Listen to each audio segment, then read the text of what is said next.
we start this project by going to Menu, Programming, Python 3, and that will open up a new Python shell. Now we're going to open up some pre-made code, but for yourself you will need to go to File and New File.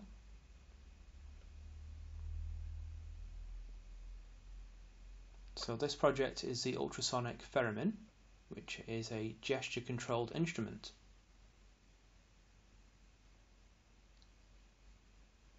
And we're going to start this project by importing 3 modules. The Raspberry Pi GPIO module, which enables us to use GPIO pins. The time module to enable us to pace the project and also to get the time.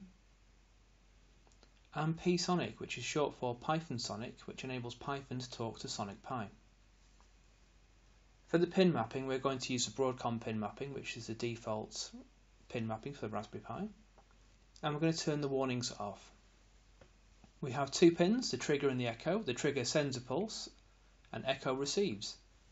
So trigger is an output and echo is an input. So now we're going to create a function called Ultra. Initially we'll turn the trigger pin off.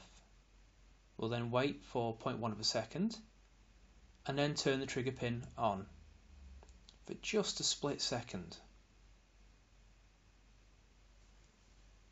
We'll then turn the trigger pin off and create a variable called start time, which has the current time. So while the echo pin is not receiving anything, we record the start time, but when it receives something, we record the stop time.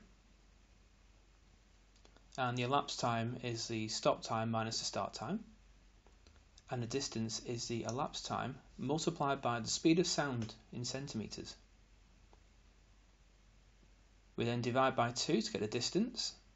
We then print that distance, and then we create a variable called note, which is the distance divided by 2. Now this can be multiplied by 2 if you wish to change how great or short the distance is.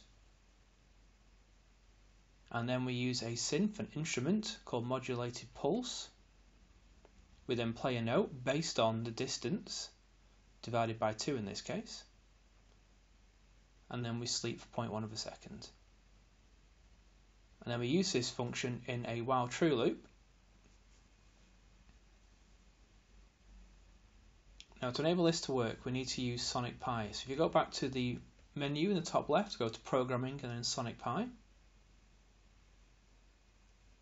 The application will take a little while to load.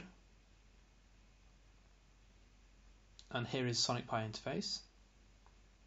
Now in the Preferences menu, which we're in now, we have the headphones selected because we're using an external speaker. If you're using a speaker, make sure the headphones are selected, and also go to the volume indicator in the top right and right click and change it to analog. If you're using HDMI, change to HDMI accordingly.